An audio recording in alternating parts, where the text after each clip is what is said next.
Hello friends, ಶುಭೋದಯ. ಬೆಳಗಿನ ಈ ವಿಡಿಯೋದಲ್ಲಿ ನಾನು ನಿಮಗೆ ಇವತ್ತು ನನ್ನ ಗಾರ್ಡನಲ್ಲಿ ಬೆಳೆದಿರೋಂಥ ಕನಕಾಂಬರದ ಗಿಡಗಳ ಬಗ್ಗೆ ತೋರಿಸ್ತೀನಿ ಮತ್ತು ತಿಳಿಸ್ತೀನಿ. ನೋಡಿ ಫ್ರೆಂಡ್ಸ್, ನಮ್ಮ ಮನೇಲಿ ಇಷ್ಟು ಕನಕಾಂಬರದ ಗಿಡಗಳಿದೆ. ಗಿಡದಲ್ಲಿ ಹೂಗಳನ್ನು ನೋಡ್ತಾ ಇದ್ದೀರಲ್ಲ,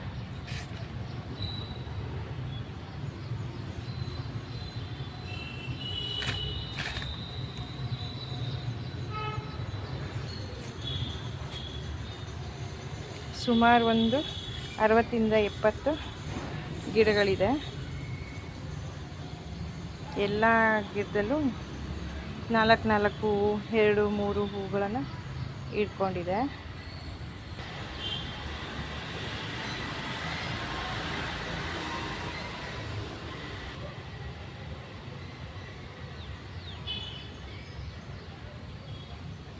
ಹೂವನ್ನು ಇವತ್ತು ನಾನು ಗಿಡದಿಂದ ಬಿಡಿಸ್ಕೊತೀನಿ ಮತ್ತು ಹಾಗೆ ಇದರ ಆರೈಕೆಯನ್ನು ಮಾಡಿಬಿಡ್ತೀನಿ.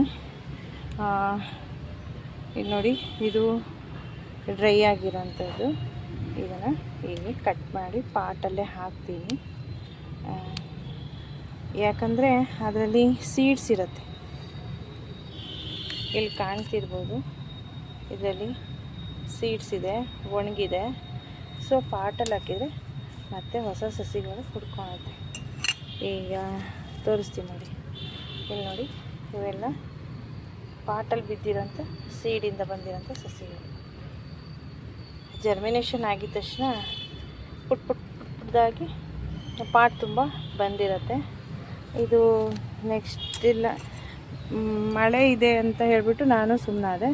ಸೊ ಈ ವರ್ಷ ಮಳೆ ಇಲ್ಲಲ್ಲ, ಸ್ವಲ್ಪ ದಿನ ಬಿಟ್ಬಿಟ್ಟು ರೀಪಾಟಿಂಗ್ ಮಾಡ್ತೀನಿ. ರೀಪಾಟಿಂಗ್ ಮಾಡಿ ಇವುಗಳನ್ನೆಲ್ಲ ಬೇರೆ ಪಾಟಿಗೆ ಶಿಫ್ಟ್ ಮಾಡ್ತೀನಿ. ನೋಡಿ ಫ್ರೆಂಡ್ಸ್, ಈ ರೀತಿ ಡ್ರೈ ಆಗಿರೋಂಥ ಕಡ್ಡಿಗಳನ್ನೆಲ್ಲ ತೆಗೆದುಬಿಟ್ರೆ ಒಂದು ಕನಕಾಂಬರ ಸಸಿ 3 ಇಂದ 4 ವರ್ಷ ಪಾಟಲ್ಲಿ ಬರುತ್ತೆ ಅಂತ ಹೇಳ್ತಾರೆ. ಆದರೆ ಇದು ಮೂಲ ಯಾವುದು, ಹೊಸದು ಯಾವುದು ಅನ್ನೋದೇ ಗೊತ್ತಾಗಲ್ಲ. ಯಾಕಂದರೆ ಜರ್ಮಿನೇಷನ್ ಆಗಿರೋಂಥ ಸಸಿಗಳೆಲ್ಲ ಮತ್ತೆ ಬೆಳ್ಕೊಂಡಿರುತ್ತೆ. ಹಳೆ ಗಿಡ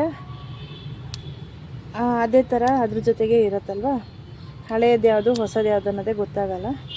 ಒಟ್ಟಿನಲ್ಲಿ ಗಿಡದಲ್ಲಿ ಆಗಿರೋಂಥ ಹೂಗಳನ್ನೆಲ್ಲ ಬಿಟ್ಟರೆ ಅದು ಬೀಜ ಕನ್ವರ್ಟ್ ಆಗಿರುತ್ತೆ. ಒಂದು 4 ದಿನ ಕಟ್ ಮಾಡಲಿಲ್ಲ ಅಂದರೆ ಆ ಹೂವೆಲ್ಲ ಉದುರೋದ್ಮೇಲೆ ಬೀಜಗಳು ಜರ್ಮಿನೇಟ್ ಪಾಟಲ್ಲಿ ಬಿದ್ದು ಜರ್ಮಿನೇಟ್ ಆಗಿರುತ್ತೆ. ಈ ರೀತಿ ಒಣಗಿದ ಕಡ್ಡಿ ತೆಗೆಯೋದ್ರಿಂದ ಉಪಯೋಗ ಏನಂದರೆ ಗಿಡ ಮತ್ತು ಬೇರೆ ಕಡೆ ಕೌಲು ಹೊಡೆಯುತ್ತೆ, ಪುಷ್ಪ ಪಾತ್ರೆಗಳು ಹೆಚ್ಚಾಗುತ್ತೆ. ಈ ರೀತಿ ಕಟ್ ಮಾಡಿಬಿಡ್ಬೇಕು. ನಂತರ ಇದಕ್ಕೆ ಗೊಬ್ಬರ ಯಾವ್ದು ಕೊಡ್ತೀನಿ, ಅದು ಜೈವಿಕ ಗೊಬ್ಬರ ಆಗಿರುತ್ತೆ. ಯಾವುದೇ ರೀತಿ ಕೆಮಿಕಲ್ ಯುಕ್ತ ಗೊಬ್ಬರ ಆಗಿರೋದಿಲ್ಲ. ಅದನ್ನು ನಾನು ಕೊನೆಯಲ್ಲಿ ತೋರಿಸ್ತೀನಿ ಫ್ರೆಂಡ್ಸ್. ತುಂಬ ಸೊಂಪಾಗಿ ಬರುತ್ತೆ ಇದನ್ನು ಹಾಕಿದರೆ. ನೋಡಿ, ಈ ಗಿಡದಿಂದನೂ ಹೂವನ್ನು ತೊಗೊತೀನಿ. ಹಾಗೆ ಇದರಲ್ಲಾಗಿರೋಂಥ ಡ್ರೈ ಸ್ಟಿಕ್ಗಳನ್ನೆಲ್ಲ ಕಟ್ ಮಾಡಿಬಿಡ್ತೀನಿ. ಇದು ತುಂಬ ಒರಟಾಗಿರುತ್ತೆ. ಶಾರ್ಪ್ ಇರೋಂಥ ಥಿಂಗ್ ತೊಗೊಂಡೆ ಕಟ್ ಮಾಡಬೇಕು. ನೋಡಿ, ಪುಷ್ಪ ಪಾತ್ರೆಗಳೆಲ್ಲ ಹೊಸದಾಗಿ ಬಂದಿರೋಂಥದ್ದು. ಇನ್ನು ಒಂದು ವಾರದಲ್ಲಿ ಇದ್ದಲ್ಲಿ ಹೂವನ್ನ ನೋಡ್ಬೋದು. ಪ್ರತಿ ಸಲನೂ ನಾನು ಕಟ್ ಮಾಡ್ತೀನಿ. 15 ದಿನಕ್ಕೊಮ್ಮೆ ಆದ್ರೂ ಕೂತ್ಕೊಂಡು ಕಟ್ ಮಾಡಿಬಿಡ್ತೀನಿ. ಹಾಗಾಗಿ ಹೂವು ಜಾಸ್ತಿ ಇರುತ್ತೆ. ಇದರಲ್ಲಿ ಇನ್ನೊಂದು ವಿಶೇಷ ಏನಂದರೆ, ಇದಕ್ಕೆ ದಿನ ನೀರು ಹಾಕಬೇಕಂತ ಏನಿಲ್ಲ. ಒಂದಿನ ಬಿಟ್ಟು ಒಂದಿನ ನೀರು ಹಾಕಿದರೆ ಸಾಕು. ಇದು ಸಾಮಾನ್ಯವಾಗಿ ಬಿಸಿಲುಗಾಲ ಚೆನ್ನಾಗಿದ್ದರೆ ಹೂವು ತುಂಬ ಸಿಗತ್ತೆ. ಬಿಸಿಲಿಗೆ ಹೂವು ತುಂಬ ಅರಳುತ್ತೆ. ಅದೇ ಮಳೆಗಾಲದಲ್ಲಿ ಹೂವು ಆಗೋದು ಸ್ವಲ್ಪ ಕಮ್ಮಿ ಕನಕಾಂಬರದಲ್ಲಿ. ನೋಡಿ, ನಿನ್ನೆ ಮಳೆ ಬಂದಿದ್ದಕ್ಕೇ ಹೂವಿನ ಇದು ಮೆತ್ತಗಾಗೋಗಿದೆ. ಹೂವಿನ ಮೇಲೆ ನೀರು ನಿಂತಿದೆ. ಹಾಗಾಗಿ ಹೂವು ತುಂಬ ದಿನ ಇಡೋಕ್ಕೆ ಬರೋದಿಲ್ಲ. ಬೇಸಿಗೆಗಾಲದಲ್ಲಾದರೆ ಒಂದು 3 ರಿಂದ 4 ದಿನನಾದರೂ ಫ್ರಿಜ್ಜಲ್ಲಿಟ್ಟರೆ ಅಷ್ಟೇ ಫ್ರೆಶ್ ಆಗಿರುತ್ತೆ. ಆದರೆ ಈ ಹೂ ಇಡೋಕ್ಕೆ ಬರೋದಿಲ್ಲ. ಮಳೆ ಹೆಚ್ಚಾದರೆ ಇನ್ನು ಬರೋ ಹೂ ಕೂಡ ಬರೋದಿಲ್ಲ. ಮಳೆಗಾಲದಲ್ಲಿ ಇಳುವರಿ ಪ್ರಮಾಣ ಕಮ್ಮಿ ಆಗುತ್ತೆ. ನೋಡಿ ಎಷ್ಟೊಂದು ಹೂ ಬಿಟ್ಟಿದೆ. ಈ ಸಲ ಬೆಂಗಳೂರಲ್ಲಿ ಮಳೆ ಇಲ್ದಿದ್ದಕ್ಕೆ ನನ್ನ ಮನೆ ಕನಕಾಂಬರ ತುಂಬ ಬಂದುಬಿಟ್ಟಿದೆ. ನಾನು 2 ದಿನಕ್ಕೊಂದ್ಸಲ ಇದನ್ನು ಹೂ ತೊಗೊತೀನಿ. ಒಂದು ಬಟ್ಲು ತುಂಬ ಬರುತ್ತೆ. ಮನೆಗೆ ಪೂಜೆಗಾಗೋಷ್ಟು ನನಗೆ ಹೂ ಸಿಗತ್ತೆ. ನಾನು ಈ ಗಿಡ ಹಾಕಿದ್ದು ಅಂದರೆ ನಮ್ಮ ಅಕ್ಕ 1-2 ಸಸಿ ಮತ್ತು ಸ್ವಲ್ಪ ಬೀಜ ತಂದು ಕೊಟ್ಟಿದ್ಲು. ಈ ಗಿಡದ್ದು ಅವ್ರ ಊರಲ್ಲಿ ಸಿಕ್ಕಿದ್ದು. ನಾನು ಇಲ್ಲಿ ಕನಕಾಂಬರ ಯಾವಾಗಲೂ ಬೇಕಾಗತ್ತೆ ಲಕ್ಷ್ಮೀ ಪೂಜೆಗೆ ಅಂತ ಹೇಳ್ಬಿಟ್ಟು ಹಾಕ್ಕೊಂಡೆ. 1-2 ಪಾಟಲ್ಲಿ ಬಂತು ಚೆನ್ನಾಗಿ. ಆಮೇಲೆ ಇದ್ರಲ್ಲಿ ಬಿಟ್ಟಿದ್ದ ಬೀಜಗಳನ್ನೆಲ್ಲ ನಾನು ಮತ್ತೆ ಬೇರೆ ಬೇರೆ ಬೇರೆ ಪಾಟ್ಗಳಲ್ಲಿ ಹಾಕ್ತಾ ಒಂದು ಈಗ ಕಮ್ಮಿ ಅಂದ್ರೂ 70 ಗಿಡದ ಮೇಲಿರ್ಬೋದು. 70 ಸಸಿ ಮೇಲಿದೆ. ಇಷ್ಟಿಂದ ಇಷ್ಟಕ್ಕೊಂದು ಹೂ ನನಗೆ ಸಿಗತ್ತೆ. ವರಮಹಾಲಕ್ಷ್ಮಿ ತನಕ ಸಿಕ್ಕಿದ್ರೆ ಚೆನ್ನಾಗಿರುತ್ತೆ. ಮಳೆ ಬರಲಿಲ್ಲ ಅಂದರೆ ವರಮಹಾಲಕ್ಷ್ಮಿಗೆ ತುಂಬ ಹೂವು ಆಗುತ್ತೆ. ಮಳೆ ಬಂದರೆ ಎಕ್ಸ್ಪೆಕ್ಟ್ ಮಾಡೋಕ್ಕಾಗಲ್ಲ. ಬೆಂಗಳೂರಲ್ಲಿ ಗೊತ್ತಿದೆ ಅಲ್ವಾ, ಇದು ಒಂದು ಮೊಳಕ್ಕೆ ಅವತ್ತು ಕನಕಾಂಬರ ಕಮ್ಮಿ ಅಂದ್ರೂ 200 ರೂಪಾಯಿ ಮಾಡ್ತಾರೆ. ಅದೇನೋ ಗೊತ್ತಿಲ್ಲ, ಇಲ್ಲಿನ ವಿಶೇಷ ಅದು. ತುಂಬ ರೇಟ್ ಇರುತ್ತೆ. ಆಮೇಲೆ ನಾನು ಕೂಡ ಕನಕಾಂಬರನ ವರಮಹಾಲಕ್ಷ್ಮಿ ಮತ್ತು ಮಾರ್ಗಶಿರ ಮಾಸದ ಲಕ್ಷ್ಮೀ ಪೂಜೆಗೆ ಬಳಸ್ತೀನಿ. ಏಕೆಂದರೆ ಕನಕಾಂಬರನ ದೇವಿಗೂ ಹಾಕಬೇಕು, ಮಾಡೋವಂಥ ಪೂಜೆ ಮಾಡೋರು ಕೂಡ ಕನಕಾಂಬರನ ಮುಡ್ಕೊಬೇಕು. ಅದು ಒಂದು ಬುಕ್ಕಲ್ಲಿ ಬರೆದಿದ್ದಾರೆ, ಮರಾಠಿ ಬುಕ್ಕಲ್ಲಿ. ಕಲ್ಹಾರದ ಹೂವು ಅಲ್ವಾ ಇದು, ಕೊಲ್ಲಾಪುರ ಮಹಾಲಕ್ಷ್ಮಿಗೆ ತುಂಬ ಪ್ರಿಯವಾಗಿರೋಂಥ ಹೂವು. ಹಾಗಾಗಿ ಈ ಹೂವನ್ನು ಲಕ್ಷ್ಮಿಗೆ ಫೋಟೋಗೆ ಅಥವಾ ಕಳಸಕ್ಕೆ ಏರಿಸ್ತಾರೆ. ಮತ್ತು ಪೂಜೆ ಮಾಡುವಂಥ ಹೆಂಗಸರು ಕೂಡ ಮುಡ್ಕೊತಾರೆ. ಇಲ್ಲಿ ನೋಡಿ ಫ್ರೆಂಡ್ಸ್, ಇಲ್ಲೂ ಕೂಡ ಕುಚ್ಚಲ್ಲಿ ಬಂದಿದೆ. 3 ಹೂ ಸಿಕ್ತು, ಇನ್ನೊಂದು ಹೂ ನಾಳೆ ತನಕ ಅರಳುತ್ತೆ. ಇದು ಒಣಗೋಗಿದೆ. ಇದರಲ್ಲಿ ಒಂದು ಸೈಡಲ್ಲಿ ಮಾತ್ರ ಬೀಜ ಇದೆ, ಕಾಣ್ತಾ ಇರಬೇಕು. ಬಂತು ನೋಡಿ, ಇದೇ ಈ ಕನಕಾಂಬರದ ಬೀಜ. ಇದನ್ನು ನಾನು ಹಾಕ್ತೀನಿ ಕೆಳಗಡೆ, ಪಾಟಿಗೆ ಹಾಕ್ತೀನಿ. ನೋಡಿ ಪಾಟಲ್ಲಿ ಕೂಡ ಇಷ್ಟೊಂದು ಸಸಿಗಳಾಗಿದೆ. ರೀಪಾಟಿಂಗ್ ಬೇಗ ಮಾಡಬೇಕು, ಯಾಕಂದರೆ ಜಾಗ ಸಾಕಾಗಲ್ಲ, ಬೇಗ ಮಾಡಬೇಕು.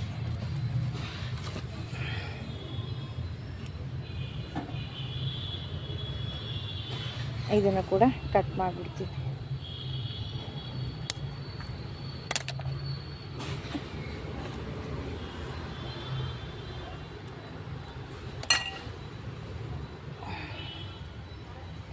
ಈ ಹೂವು ಬೆಂಗಳೂರಲ್ಲಿ ಸಿಗೋ ಕನಕಾಂಬರದಷ್ಟು ಕಲರು ಮತ್ತು ಸೈಜಲ್ಲಿ ಅಷ್ಟಿಲ್ಲ.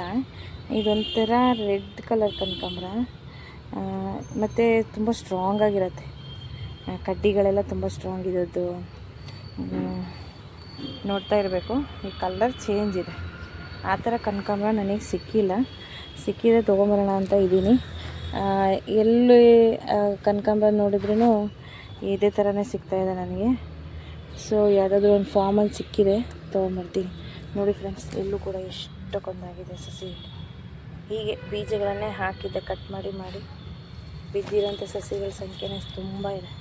100 ಸಸಿಗಳು ಮತ್ತೆ ಆಗತ್ತೆ. ಒಂದು ಗಿಡ ಹಾಕಿದರೆ ಸಾಕು ಫ್ರೆಂಡ್ಸ್, ಇದು ಅದರಿಂದನೇ 100 ಗಿಡಗಳಾಗತ್ತೆ.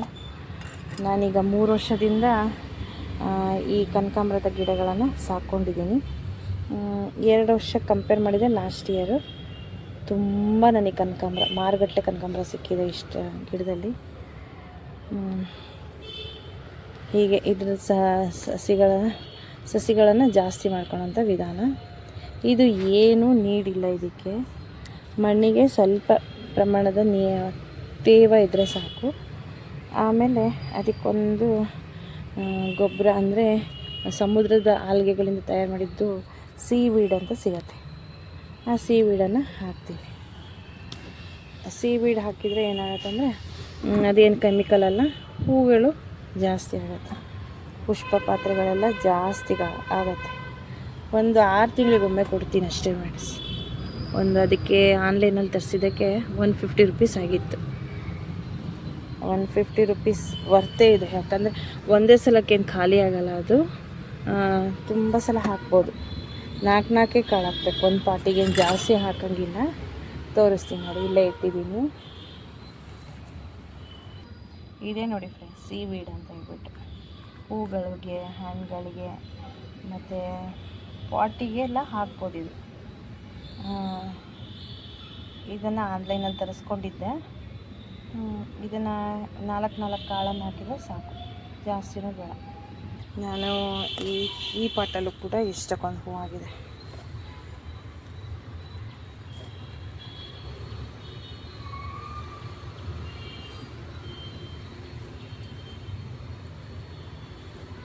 ಕಮ್ಮಿ ಅಂದ್ರೂ ಒಂದೊಂದು ಪುಷ್ಪ ಪಾತ್ರೆಯಲ್ಲಿ 4 ಹೂ ಆಗಿ ಒಣಗೋಗುತ್ತೆ. ಆಮೇಲೆ 2 ಬೀಜಗಳನ್ನು ಅದು ಕಂಪಲ್ಸರಿಯಾಗಿ ಬಿಟ್ಟಿರುತ್ತೆ. ಅದರಿಂದನೇ ಇಷ್ಟಕ್ಕೊಂದು ಸಸಿ ಆಗಿರೋದು. ಮನೇಲಿ ಕಮ್ಮಿ ಅಂದ್ರೂ ನೆಲಕ್ಕೆ ಹಾಕಿಬಿಟ್ರೆ ತುಂಬ ಹೂ ಆಗುತ್ತೆ. ನೆಲ ಇಲ್ಲ ಅಂದರೆ ಪಾಟಲ್ಲೇ ಇಷ್ಟು ಹೂಗಳನ್ನು ನಾನು ತೊಗೊತಿದ್ದೀನಿ. ಇದು ಕೂಡ ಒಣಗಿದೆ, ಇದು ಕೂಡ ಒಣಗಿದೆ. ಬೀಜಗಳಿಲ್ಲ ಇದರಲ್ಲಿ, ಸೊ ನಾನೇನು ಪಾಟಿಗೆ ಹಾಕಲ್ಲ. ನೋಡಿ ಹೂಗಳು ಎಷ್ಟು ಸ್ಟ್ರಾಂಗ್ ಆಗಿದೆ ಅನ್ನೋದು, ತುಂಬ ಸ್ಟ್ರಾಂಗ್ ಆಗಿದೆ ಫ್ರೆಂಡ್ಸ್.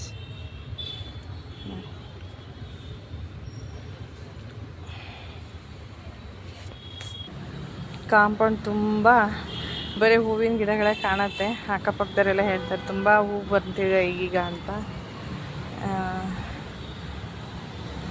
ಹೂವಿನ ಗಿಡ ಇದ್ಮೇಲೆ ಹೂವು ಬಂದೇ ಬರುತ್ತಲ್ವ. ನೋಡಿ ಇದರಲ್ಲೂ ಒಣಗಿದೆ, ಬೀಜ ಆಗಿದೆ. ಸೊ ಇದು ಕಟ್ ಮಾಡಿ ಹೀಗೆ ಹಾಕ್ತೀನಿ.